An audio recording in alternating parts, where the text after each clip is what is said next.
एक छोटे से गांव में एक पुराना घर था जो वर्षों से वीरान पड़ा था। गांव वालों का मानना था कि उस घर में एक भूत निवास करता है, परंतु इस बात का कोई ठोस सबूत नहीं था। परंतु वहां एक नौजवान लड़का राहुल आया, जिसने सोच लिया कि उसे इस पुरानी धरोहर का रहस्य सुलझाना है। शहर से अपने नाना के घर आए राहुल के दिल में उस खौफनाक घर के प्रति एक अद्भुत जिज्ञासा थी। सूर्य जब अपनी सुनहरी किरणें ढलने लगा, राहुल ने निश्चय किया कि वह उस घर के अंदर जाएगा। उसने जैसे ही दरवाजा खोला, अंधेरे का सामना किया।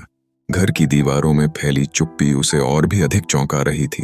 एक पुरानी घड़ी दीवार पर टंगी हुई थी और उसकी सुइयां एक जगह रुकी हुई थीं। तभी अचानक वह घड़ी अपनी सुइयों को घुमाने लगी और अनजाने में राहुल ने एक गूंजती आवाज सुनी, तुम यहां क्यों आए हो? भयभीत होते हुए राहुल ने इधर उधर देखा और अंततः उसे एक तूफान जैसी छाया दिखी जो शीघ्रता से उसकी ओर बढ़ रही थी। उसकी सांसें थम सी गईं, परंतु भागने का साहस नहीं हुआ। छाया ने कहा, मैं इस घर का अधिपति हूं और मैं यहां फंसा हुआ हूं। तुम मेरी मदद कर सकते हो? राहुल ने साहस जुटाकर पूछा। मैं कैसे मदद कर सकता हूं? छाया ने उत्तर दिया, इस घड़ी को ठीक करो और मैं आजाद हो जाऊंगा।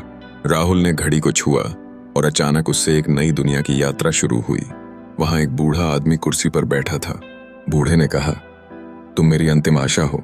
इस घड़ी को ठीक कर दो और मैं तुम्हें एक गूढ़ राज बताऊंगा।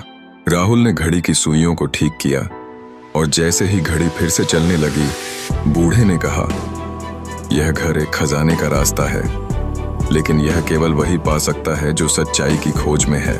राहुल ने खजाने की तलाश शुरू की, लेकिन जैसे जैसे वह खजाने के पास पहुंचा, उसे एहसास हुआ कि असली खजाना भौतिक वस्तुओं में नहीं, बल्कि सच्चाई की खोज में है।